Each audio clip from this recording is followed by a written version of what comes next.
Hello, everyone. My name is Julie McVey, and this is Unordinary Made Ordinary, where we talk about extraordinary experiences of everyday people. And today, our guest is Terrye MJ. Welcome, Terrye. Hi, thanks for having me. Hello, everybody. Thank you for being here and taking time to share with us some of your really fascinating experiences. This is going to be a great conversation. Terrye, would you mind just starting off by sharing a little bit about who you are and a little background? Yeah, sure. Maybe I'll start off with how this journey of me becoming connected with consciousness began, because it was kind of like this little peppering through my life. I grew up in a non-religious home, but around about the age of, I think I was about 6 or 7, I asked my parents if I could go to church, to Sunday school. And so I went to church and Sunday school just for maybe half a year. It wasn't really for me. I think I was too precocious for church. But there was always this pulling, this imaginary, unseen pulling within me that there was more out there. And I didn't know I didn't have the language to express what I was feeling at that age. But then when I got older, I looked at, maybe in my late teens, I looked into Wicca, because it was different to what was happening, in the conversations and the families around me, but that wasn't it either. And then I think it was my early 20s, I looked into other religions and Taoism and Buddhism and studied Buddhism for a while. And that came really close to making that pulling sensation end, but not quite. It just wasn't quite there, wasn't harmonious enough. And then I think I was in my early 30s, I took up yoga teaching. And it was in there that I was in a group meditation and I heard a voice for the first time, like a disembodied spirit voice, say to me, "Welcome home, you found it." And it was that moment that pulling that had been there all my life just went away. And it had become such a part of me that I didn't realize it was still there, until that voice spoke to me, and then it just left. And my body, for the first time, felt at peace, at home. I felt deeply centered in myself, and I just cried and cried and cried. Because the truth, when spirit talks to you, it's a frequency, it's like a telepathy, and there's no lying in it, there's no dishonesty. It's just, everything is clear and you know the truth at your core. And that started the journey of me being able to open up my consciousness until it got, over the years, until it got to a point where I was communicating with Source, God, whatever you want to call consciousnness, divine being. Yeah. Were your siblings at all like this too, with this pulling? No. I seem to be the only one. I do think, now that all these years have passed, I do think my mum had a bit of it, but it was never developed, because whenever she's done work with me, she's able to sense things. When I teach a certain skill, she's able to do them straight away. And so I think I got it from her or down her family line. Okay, so yoga in your 30s. Gee, was this your first yoga class too, that this happened? No, I'd been doing yoga for a number of years, and after my first child, I didn't want to go back to the work that I was doing, and so I thought, what can I do? And I decided to go to yoga teaching. So having her was the catalyst of change in a different direction, because I would never have gone down that. I was quite mainstream, but I always had a really open belief that there was more out there, that from a young age, there had to be other beings on other planets. We couldn't be the only ones in the solar system, those kind of questions when you're really little. Wow. So my mind was always open that there is more, but I didn't know what more was. I didn't know that there was such a thing as divine consciousness that permeates everything, right down to all the layers of our cells within our bodies, and multiple realms and beings and aliens and gods. I had no language for any of that until I started to experience it. When was your first experience? Now, this was a voice and you had this sensation. Did you start having conversations, or what did you do then? No, no matter how weird my experiences get, I always just take it in my stride. Like I just go, okay, so yep, that's possible. No, I don't think I started having experiences then, but my intuition started to kick in a little bit.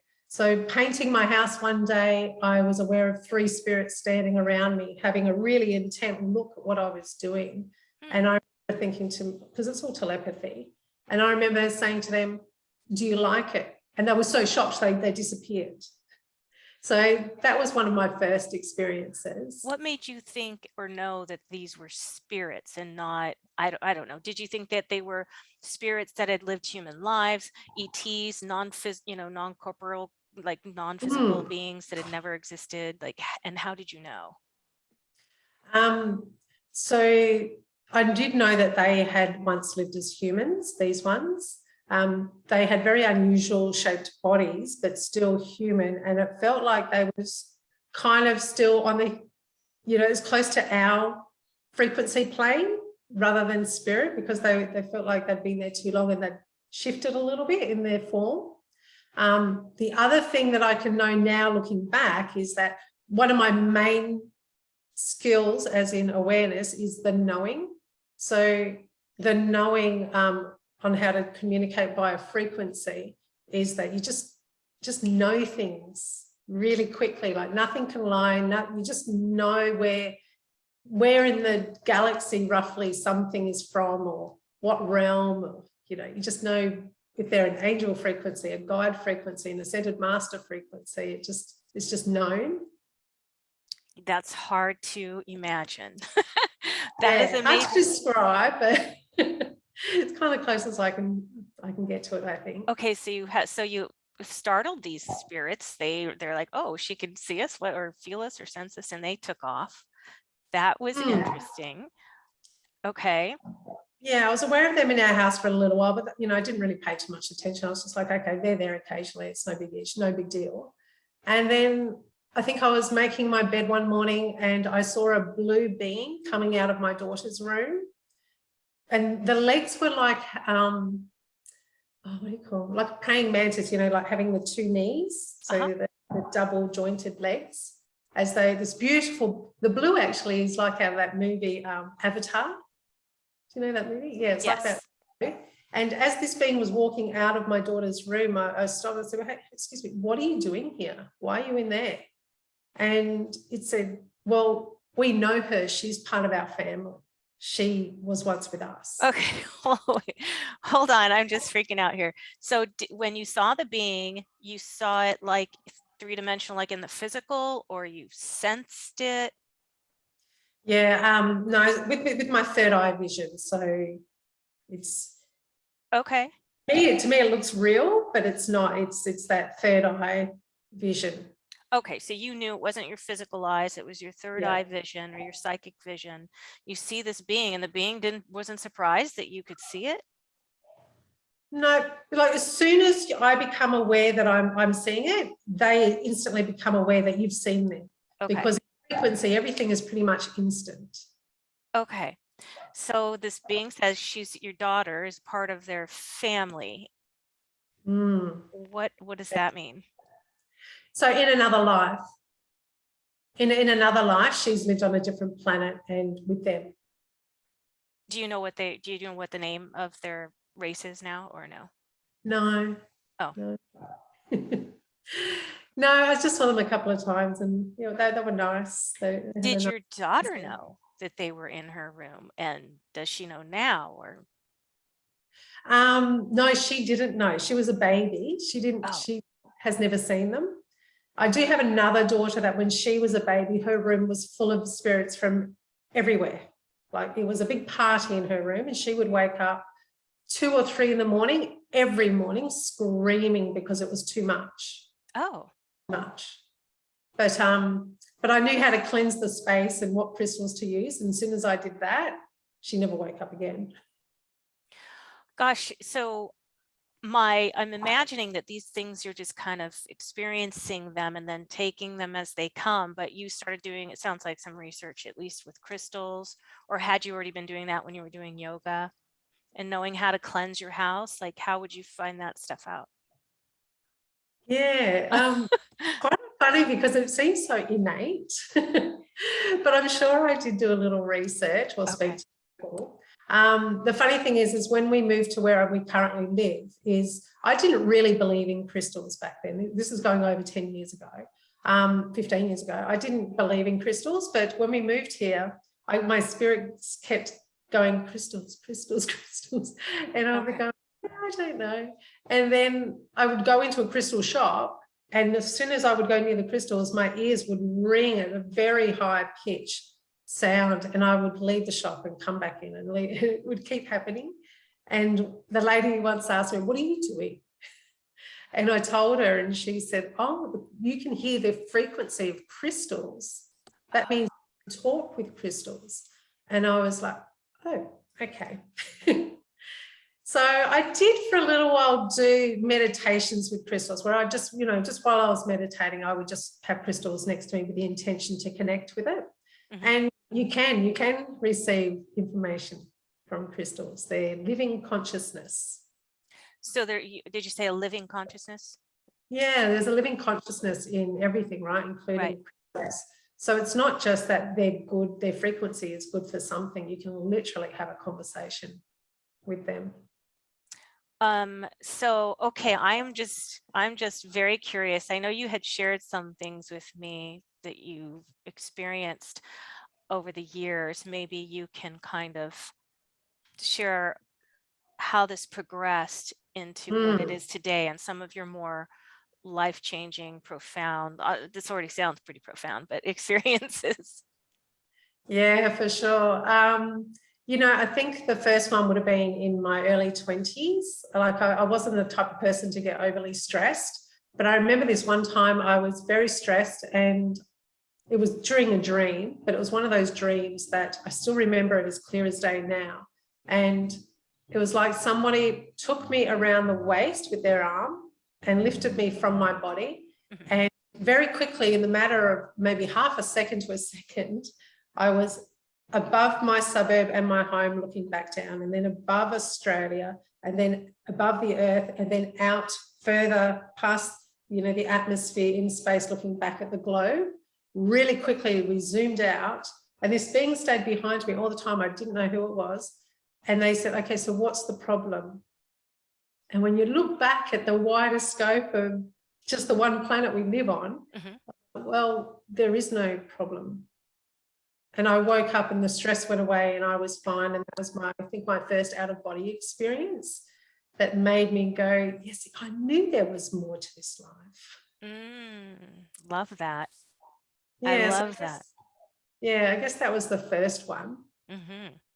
And then maybe about 15 years ago, I was meditating. I decided to meditate every night for at least a month, I think it was. And in that, and I'm not a singer, but I started to tone it just started to come up, this high-pitched toning in my meditation. So while I was doing that, it would literally lift me up to a different consciousness in the universe, and other beings would come in and communicate from other realms at that time, and beings that I had lived with before, so in my life on other planets. So that was really interesting. But also during that time is I had more out-of-body experience where all at once I became the consciousness of a bird, and I was aware of that bird, that I was aware of every particle of my feathers, every particle of the air that I was interacting with and how it would move through my feathers. And while I was flying, I was aware that I was connected to everything that I was observing. There was no question, no doubt. I just knew it as the bird. And the same with water and air and the dirt and the bugs in the dirt. So I had a consciousness joining with all of those that made me realize that it's not just a knowing, a thinking, it's a deep-hearted knowing that we are connected to everything. There is no disconnection.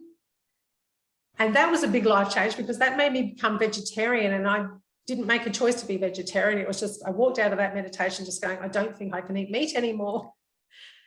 Knowing just how connected we are. It's not a theory anymore. It's like a deep. individual centered knowing. Is it okay if I ask you what about plants? Because I mean, well, as you said, crystals have consciousness, plants have consciousness, but is it that consciousness evolves and animals have a different level of consciousness maybe than, for example, plants? Yeah, I've often thought about that. I don't go too deeply into it because, I like to think that it doesn't matter. We're all just having our own experience where we're at. But yes, plants do have a consciousness too. So you can talk to plants and Yeah. they come back. And yeah. I used to meditate. If I couldn't get into the forest, I would meditate next to a tree outside my property and on the property, but outside. And it got to the point that I was always intending to connect with this one plant when I was meditating and, setting my day up. And it got to the point that I could start to see the tiny little particles of energy traveling down the veins in the leaf and down its trunk. And then I started to feel the love coming from the plant. And then I started to hear the plant. And it was just little things, little welcomes and nothing major, just little conversations. Okay, so yeah, I was going to ask you what kinds of things, and I'm guessing you can also communicate with animals, or no? Yeah, well, I haven't really made that one a real focus. Okay. You kind of feel their energy. Like sometimes I have people that bring their dogs around for little healing sessions, but other than that, I don't really. There's too much other stuff to be doing. Yeah, I mean, so much out there and so much going on, and I'm kind of curious when you have gone out, or I don't know if you'd call it out of body, or your consciousness goes to another level or another frequency. Are there certain kinds of things that you're being taught? Do you get downloads of information about the universe, or what are the main things that I guess your guides or your higher self is focusing on for you? Yeah, I pretty much get everything over the years, but it's never just a continuous of that one thing. Like I'll say to my guides, can you bring back more of that information? Because I don't think we've finished with that. And then they'll be on to something else and I'll just have to wait. But how it has evolved with me is I set an intention right at the start when I realized my intuition was growing, expanding. I set an intention that I wanted to know the truth of everything. And I didn't really realize at the time just how big a scope that was, right? But it makes sense how it's evolved for me now that I know that we can communicate with anything, anywhere. It doesn't matter anymore because everything is a consciousness of divine energy, which is just frequency. So how it has evolved is that I can see thoughts and emotions in people's bodies, and I can see where it's being held in the body, what people might be saying to themselves, what beliefs are holding people stagnant for themselves and where they want to go. I can see the consciousness of divinity, how it moves through the brain and where it needs to be refreshed in the glands in the brain, all sorts of places. Is this something that you have to shut off, or you'll see it all the time, or do you have to focus in and get to a place where you can see this in another person? I pretty much just do it when I'm working. Yeah. What happens in my normal days, I'm just really hyper aware when people's intentions aren't congruent with what they're saying or doing. Yeah. So now you do have, I mean, we still have plenty of time, but I'm kind of just curious, do you have like a website or a way that you have clients that come to you? Is it through like a Zoom like this, or do they come to your home? Yeah, I do have a website, it's terryemj.com, and I work with people all around the world via video calls, and people do come here as well to the studio. Both. Oh, okay. How long have you been doing this now, like working with people? And sounds like it's mostly a healing thing, either physical or emotional, spiritual maybe? Yeah, I do. It's mostly like an energy healing. but it helps people with, you know how people say, narrow your niche down. Well, that's a bit hard with what I do because it's pretty much for everybody. So I work with people that just feel a little unclear in their direction where they are currently in life. People that are sad, lonely, lost, just feeling lost in themselves or, where they are. Teenagers that have social anxiety or just anxiousness, people with depression, adults with depression, and it all just comes back to our thoughts are creating the reality that we're living in, and it's all energy. And it'll come back to how that frequency is resonating through our body and then rippling out through our experience and mirroring back to us, the belief system, whether that's conscious or subconscious, right? So that seems to be mostly where I go, but that benefits the physical as well as mental and emotional, right? And so I do coaching packages with sessions with teens and adults for any reason all around the world. Really? Okay. So can I ask, how long have you been doing this and what were you doing before? Like, were you in a regular, 9-to-5 job or what? Yeah. I was just a regular 9-to-5 job, just managing small businesses. And that was it. I was pretty much mainstream, but I always had a really open view that there's got to be more. This doesn't make sense. This physical living doesn't make sense. But my idea of more was just, there's ghosts and there's people that can talk to them. That's all I thought there was outside the physical. I had no idea there was all of these other things. Well, right. So there's the spirit realm. Mediums talk to spirit. I know mediums that talk to ETs. Are you speaking of something even more than beyond that? Yeah. So I taught when this all first started. It was a lot of aliens. They're what we term aliens that I was seeing and that were coming through, and that was fine. They were all nice, just a little bit different, but nice. I can't remember too much of the details. I'd have to go back into my old journals. But so I see them sometimes now. They'll come through. Like I had a client a few years ago that in their aura it was just columns and columns of hieroglyphics, like this golden light hieroglyphics, and they were moving in these columns, but not like the ones we know from like Egypt or anything. It was just none I've ever come across before. And I was just staring into the aura, just going, what is this? And then I had an alien standing next to me all of a sudden, and they just looked at me and went, oh my God, can you see that? And I went, yes, what is this? And who are you? and this alien just said to me, well, this person is one of ours. This person is very much one of ours. And was this a client or? Yeah, well, the client was on my table. And so that the hieroglyphs that I was seeing was the language from when he used to be part of that alien's realm. I see. So interesting. So it sounds like what you see is maybe dependent on the person that you're, would you call it reading or helping, energy healing, and you'll see their guides or their helpers and that sort of thing, and things, images or frequencies related to that person's lives. Yeah, good question. Yeah, I have a really big team in the non-physical, but then when I'm working with people, I always set it up before they arrive to connect with their team as well, and any loved ones that are passed over, if it's in everyone's highest interest to do that. Then if it's the right time, then they will show up and they will help or give guidance or just be there for support. Yeah. So yeah, I do see theirs as well sometimes. It sounds like you're a shaman, but yeah, what would you label yourself? Yeah, there's pretty much no label. So I just came up with intuitive medium because it's intuition and there's a bit of mediumship. It's closest I could come to having something that people can go, what are you? What do you do? Yeah, but it sounds like you're mostly because there's mediums that do readings, like to meet up with a loved one that's passed on. There's mediums that do like trying to figure out who their origin is, their ET origin.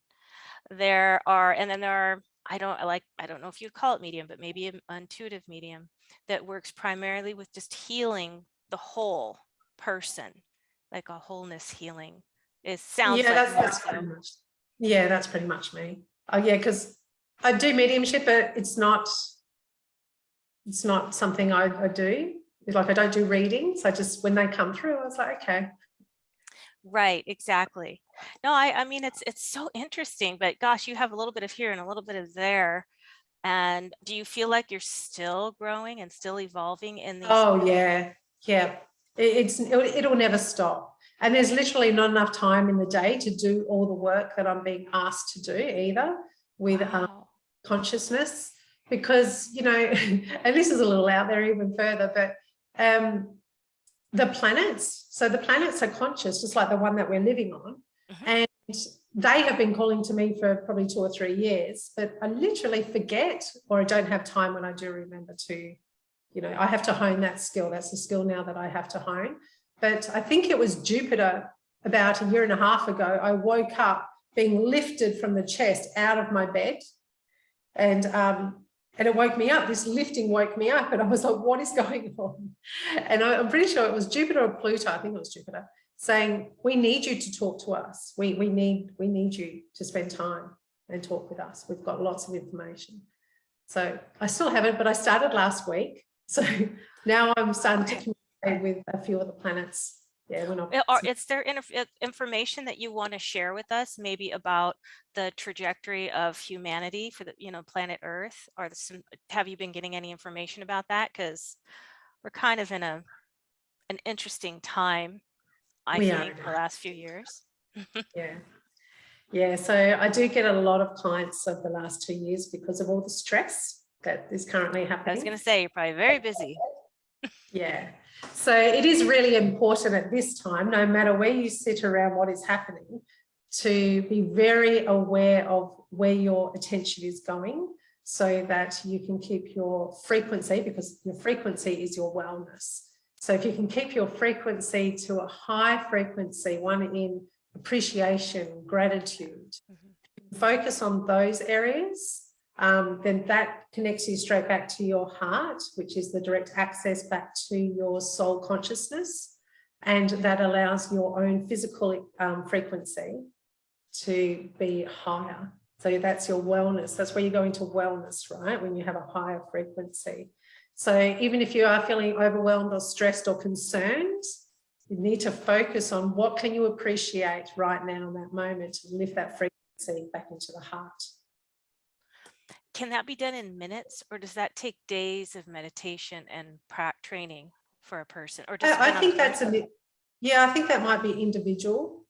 How quickly you can let go of the habits of the thinking mind or the feeling body, how you can make that choice to say, this is what I'm really overwhelmed with, but what's most important, that I allow that to take up space, or that I now focus on knowing that frequency is wellness or illness or depression, right?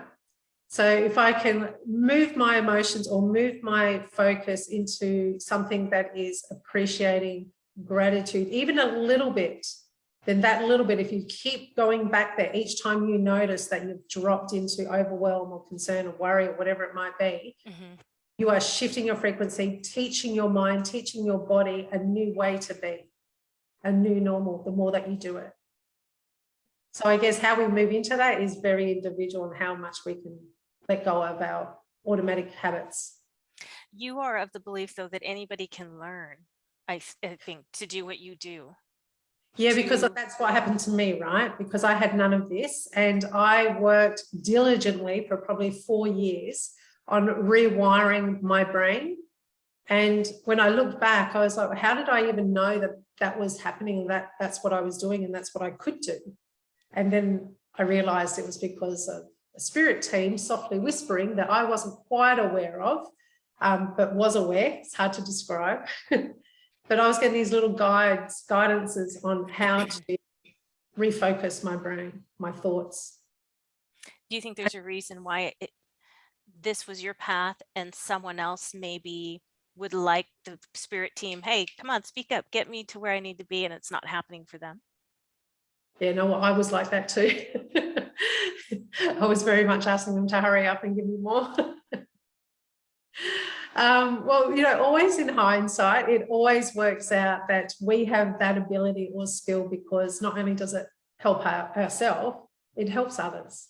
Whether you do it for work or not, it will help your friends and your family and your loved ones, right? Sure, absolutely. Yeah. So we came here with a purpose. We wrote our life plan, the most of it anyway. And so it evolves that is in the best way for us to do what we wanted to do when we came here. Yeah, I was going to ask you what kinds of things you've learned about the afterlife, or maybe you call it in between lives, and if you think that we must reincarnate to the planet Earth, and if not, we must reincarnate somewhere. Is our life, our existence, our consciousness about continually recycling in some physical realm? Yeah. That was a lot, sorry. Yeah, I know my mind's already going to all these different areas. So where do we start? Yeah. I take away the word must, because when we leave the body, all that tension, all that concern about things and in tightly held beliefs, all of that just leaves. We leave that all behind with the body. And when we're in spirit, we are just expanded and so much lighter. And there's just a loving peacefulness that is our normal. So it's not like we must, it's just like if we come back somewhere, we just want to. Yeah, it's a freedom of free will. Yeah, so that there's that. And then you were saying, did you say what happens after we leave the body? Well, yeah, I'm a little curious about the in-between, the location, like the afterlife, heaven, some people call it heaven. What is that like? What are we doing over there in between lives? Oh, okay, so that's interesting. I've seen a few things. So I'll start with the one that I saw when I have witnessed myself, my soul, reviewing this life that I'm living already. And because, that timeline, we think that is just linear, doesn't exist outside our realm, right? I don't know about other realms, how their time is, but in this realm, we have linear, but outside of here, when we're in spirit, everything's happening at once. So I was meditating one day. I always meditated before I start my day to just set up, my frequency. And I was meditating and my guys just kept whispering, look beyond, look beyond. And I was like, look beyond what? And they just kept saying, look beyond. So I didn't know what that meant. And I just kept meditating. And then I found myself out of body, looking at my spirit self, reviewing this life with this big energetic Akashic record. Do you know Akashic record? So she had this big Akashic record that she was reviewing this life. Okay. And a couple of meters behind her, and she was walking with it. A couple of meters behind her was a really tall spirit guide. And I knew that guide would just be silent unless my soul self had a question, didn't quite understand something she was reviewing. And then she would have a conversation with this guide who would never tell her the answer, but would have the conversation in a way that my soul would be illuminated to the answer herself, right? So we review the life in all different aspects until we fully understand the 360-degree view of it. And so that we can be fully aware and prepared for the next adventure, which is really weird because we say the next adventure, right? So that makes it seem like it's still this linear timeline. Yeah. It's not. It's all these lives happening at once. Oh. And I'm having I know, right? That's why I don't think about it too much, but yeah, I'm starting to have more experiences like this. Oh my goodness. I'm just talking too fast. No, well, no, but it's just okay. So so you go out of body and you're watching your soul or spirit. I don't know what the terminology would be, having a life review in a sense. Yeah. And then planning her next life. Not planning it yet. She's still in the review stage. So I didn't think too much beyond that because she recognized that I was standing there observing. Oh. And she literally turned to me and said, what are you doing here? You're not meant to be here. And then she said, oh, okay. She said, okay, no, it's that time. Okay, I know what this is. And she said, okay, turn around and look back at Earth. So I could see Earth and I could see all these little lights on the Earth, which were people, all the people. And I was aware of all the people on all parts of the Earth. Oh, man. And she said, what is the most important thing about living on that Earth? The one most important thing. And the knowing just came. And I said, joy. And she said, yes, joy. Really? You have joy, you have love. And when you have love, you have empathy and compassion. Well, it starts to grow, right? Even if you didn't have it before, it starts to grow. The more joy you have, the more love you have, the more compassion you start to have, the more empathy you start to have. And these are really all high frequency consciousness, right? And if we have more states of that, then that's the information rippling through all of our cells. And then we have wellness and we have community and, it just ripples on out. Right. So, and that all happened extremely quickly.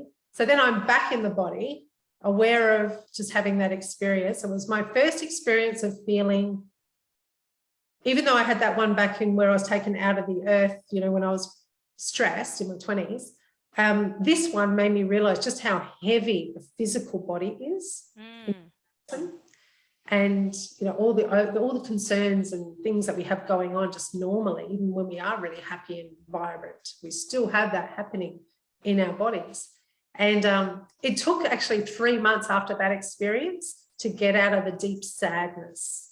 A deep sadness came over me after that experience. Yeah, because I realized that I was still living my life like I was before I had children. My big tick list for the day, my things I must get through. And I was living my children like that as well. And I realized that they needed to slow down. We needed to incorporate more joyful things and not just things that we had to get done into our life. Yeah. Even though we were having fun, we needed more of it. And so it just took, I think, about 3 months. It was a long time ago now, so I have to remember. It took about 3 months for that sadness to lift because of really feeling the heaviness after feeling such lightness and joy and seeing what is possible and how do we incorporate that now into our day-to-day. So we did it. It was a nice insight. And I just remember that if anything gets, a little overwhelming. Okay, so I have a question. This sounds like a wonderful information about the purpose of life. I'm always wanting, what's the purpose of living on Earth? So you may not be able to answer this. What's the purpose of on living on any other planet? Is it the same? Is it completely different? Something that we can't conceive of? Because we're humans and we have these emotions: joy, love, compassion, all of these things. So if we incarnate, I know this is kind of a crazy question, but if we incarnate as one of these ETs or something, is that a completely different realm of maybe no emotions or different emotions that we have no clue of right now? Okay. So I have been in the physical consciousness of one of my clients on another planet when they were that being on that planet. And they were an amphibious being. They had like 3 thick fingers. I remember that. And he was about 15 to 16 years old, I think, at the time on that planet. And he was in the water looking out on the night sky above at a plane, wasn't our type of planes, but a plane show, like people showing off their skills as pilots. And he desperately wished to be able to fly one of those planes. But I also knew that he lived in the water, but there were other beings on that planet that didn't live in the water or that could go onto land. So I don't know whether he could go onto land or whether if he evolved at an older age, could they go onto land? I had all these questions afterwards. I bet. When I told him this, he said, "You're not the first person to say this to me." Wow. Yeah, so having that experience of somebody else living on another planet, I think we still have emotions and desires, and that's the whole point of incarnating. And we just have, my theory is, it's not my knowing, it's my theory, Okay. that we just have different places to experience that. You know, it might be Earth, different planet, like that amphibious type being, different experience, you know, environments. Oh, is our purpose, our consciousness's purpose, to just evolve for infinity, eternally? Yeah, I do wonder about that. I think we do have an option at some stage just to stop, whether we go back and meld in with that consciousness that we call God or source, the divine, whether we go back and join in there at some stage. I don't know. Some people believe that we do. But I don't think that's the end of it either. I don't think source is the end of consciousness. I think there's more past that as well. I had a little experience when I was out in the void talking with consciousness itself, and then my attention was being drawn to look back here, and I started to look, and then I started to get this knowing that there was more beyond source. Wow. And I just stopped and I said, you know, that's great, but there's so much I already don't understand back in this direction. Let's leave that for another time if it ever comes up again. Yeah, some have the theory that all of existence, all creation, all physical and non-physical is source experiencing source self. That's all it is. It's just experiencing itself. And as it does so, it evolves forever, I guess, just no stop to the, that's what some theories are. It's an interesting one. It reminds me of the law of one. I don't know if you've ever heard of the law of one. Not sure. Some of what you're sharing, it kind of reminds me of that, but okay. Wow. Okay. So so what you said about source just then is exactly what I have experienced. That source consciousness is everywhere in everything, right down to the layers of your cells, not just the physical layers. In between those physical layers, there's also energetic layers, right down to the center of every cell. And so the consciousness of source is everywhere. And you know, it's so interesting to me that you have been able to either remember or become part of consciousness of, you named a few different things. You were, did you say a rock? One, or no, maybe that wasn't one. No, I don't think it's a rock. Oh, back when I experienced the consciousness of like a bird, the air, water, dirt, the yes, bugs. So you were experiencing consciousness as those things, right? Yeah. So was that a memory of a past life? Was that you right now being able to just tap into those things? Do you know? Yeah, no, I think it was just me melding, it wasn't like I was that bird. I was there with that bird, joining in its consciousness. Oh, sharing, having a shared consciousness. So I knew how that bird saw the world, saw how, and just knew that it was connected to everything it observed, even the of air that interacted with its feathers as it flew. Oh gosh, that's so amazing. Yeah, and in that void, just going back to what you said, how source is everywhere, experiencing itself.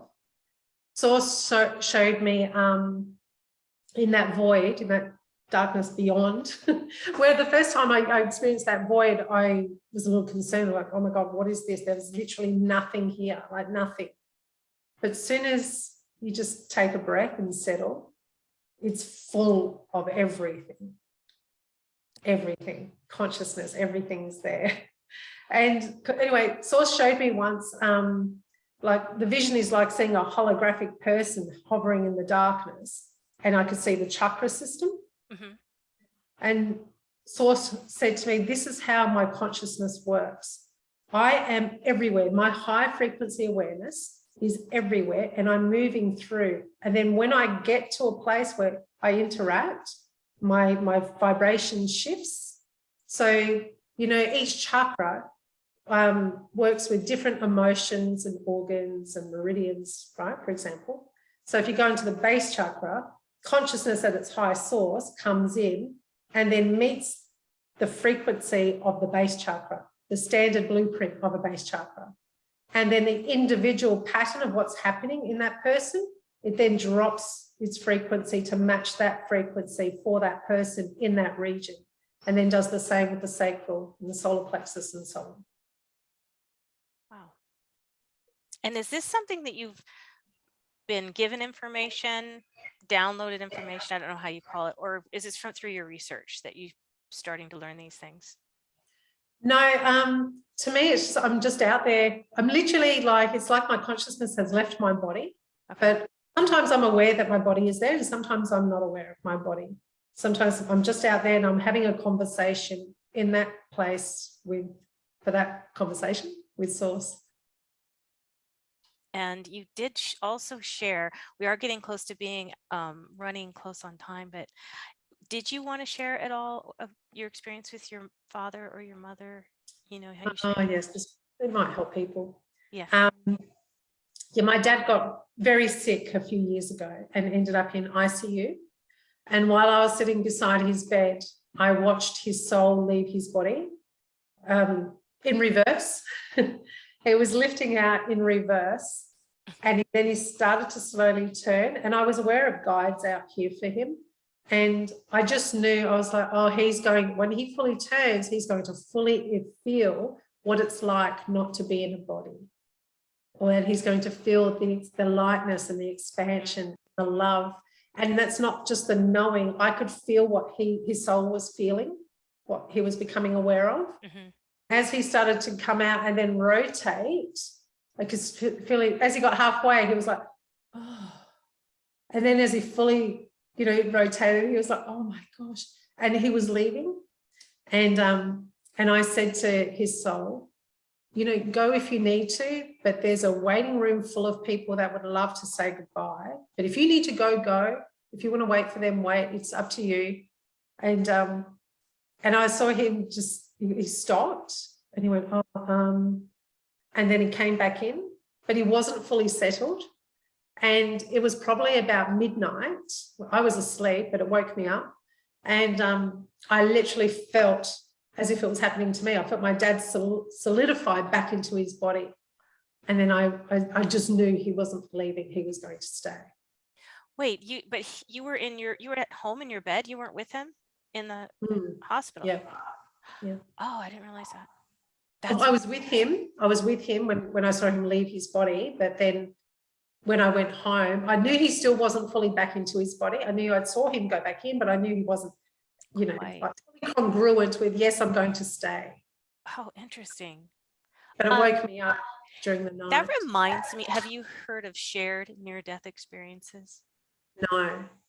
That's what it reminds me of. It's almost like would you call that he had a near-death experience? I mean, it sounded like he was leaving, he was near death, and then changed his mind. Yeah, I think he would have left if I hadn't interrupted. He does remember talking to his mum and dad and sister who have passed over. To this day, I know that they were there, and I remember talking to them, and they were there. They were in the room with him. Yeah, so he does remember that. That is so fascinating. Yeah, I haven't interviewed anyone yet that has had a shared near-death experience, but now I'm learning that that's something. I never thought about that. I never thought about it. It happens. Someone who's a loved one, not near death, completely fine. They experience what their loved one goes through during the death process. Or just a shared death experience. So it's also called shared death experience. So meaning it wasn't near death, they moved on. But the loved one, it had the experience of just what you're saying, even further on, life reviews and other things. So beautiful. I think it's beautiful. Yeah, it was. And I have already seen my mum's passing, but she is still here. But I've been shown her whole passing, the whole journey, how she travels through to what we call the tunnel of light, I think people call it. The spirit guide over there that was showing it to me, it says we call it the realm of remembering. Huh. Ooh. So it's like we get a veil when we come here, and then we go through a remembering process. Yeah, I saw my mum walking down this, for a better word, a tunnel, And as she walked down, there would be a TV screen, but not like a TV screen, just like no edges, no solidness. Monitor, yeah. Screen of really beautiful things in her life, happy memories. It would be there, and then another one, and then another one as she moved down. They would show up on the side. There were, welcoming parties like, hey, welcome back. We love you. So good to see you. Loved ones would be there down the aisle as she walked. And the guide said to me, this tunnel of remembering, or realm of remembering, is as long or as short as each person needs it to become more of their soul and less of their human self. So if it takes us a while to let go of who we were and the connections back there, then the tunnel will be longer. I would imagine for someone like you, it's going to be quick, because you have all of these, because your consciousness is at a different level, I guess is what you would call it. Yeah, I don't think it'll be too long. Yeah, I think you're gonna be like, oh yeah, okay. Too much. I would imagine I'd need too much to move on. Yeah. And then I also saw how my mum would be supported in her life review was completely different to how I reviewed my life. We all do it differently depending on what our likes and dislikes and the way we learn, I guess. Oh, does your mom have anything, tidbits of remembering what you experienced of her passing, or no, she doesn't know any? No, I haven't told her that it's her life, her passing that I've seen. What? I've told her I've seen a passing of someone. And I said, would you like to know what happens? And she said, yes, I would really like to know. So I shared all of this with her, and I said, how do you feel hearing about this? And she said, really lovely. It's peaceful. It's comforting to know, what can happen and how well we're loved and supported. So I haven't told her it's hers. Oh my goodness. I hope is she going to watch this? That would be... Probably not. Okay. A couple of strokes and is paralyzed down one side now and is in care. And so she doesn't use the internet. Okay. That's just a little scary. Like, oh, I don't want her to find out this way. But wow. This conversation, I just want to keep talking, but I know we have to kind of wrap it up. Oh yeah, I know. I told you we'd go off on all different types of avenues. All kinds of stuff, but there's so many. I still have so many questions. But please, if there's anything else on your heart that you feel like, oh gosh, I really wanted to share this one thing, or the listeners, this would bring a lot of hope or healing or anything at all. I think even a little conversation about, planning our life and how we are supported and who's around supporting us and how to communicate with them, and anything that will help people to feel less stressed and more in their heart center so they can feel peaceful and go about moving towards their goals and desires, the things they want to experience with more joy. That anything like that is, I'm in for, I'm gold. I love that. Just to help everybody, whoever's ready. Absolutely. And did I get your contact information? Oh, I also want to know what projects you're working on, if you're working on any of them. Okay, so I think the next one that people will be able to find on my website soon is just a little ebook to help people start the process of rewiring their neural pathways if they want, just a couple of little steps. Also, sometimes when something becomes so much a part of us, it's more the emotions that we're aware of before the mental awareness. So I put a little ebook together that will be live soon for people to download. Wow, okay. But cheap as chips, I think I'm putting it up for like $7, I think is what we agreed on. So that'll be ready for anyone who wants to rewire the brain and lift their frequency to a higher level, more heart-centered. That's soon. Then I'm just working on some online courses, again, to help people with different areas. So that chakra thing with consciousness, we're developing an online course for that, along with chakra meditation cards that go along with the meditation to help people that are visual or there's all different needs. So we're covering audio and visual and Wow, yeah. perfect. So there's always something coming up, but I guess the website is the best way to always update. Okay, and I will put those in the video description so people can get those. Gosh, this has been such a cool conversation, Terrye. I really appreciate it.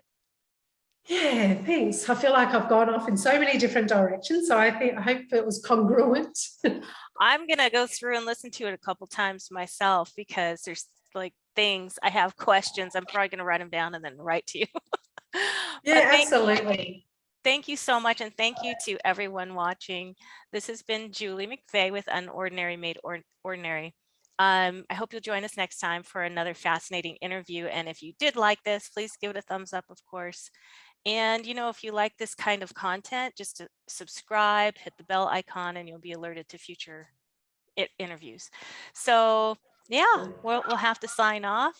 I hope you're having a lovely day or evening wherever you are on the planet or off the planet. And we'll see y'all next time. Bye. Thanks, Julie.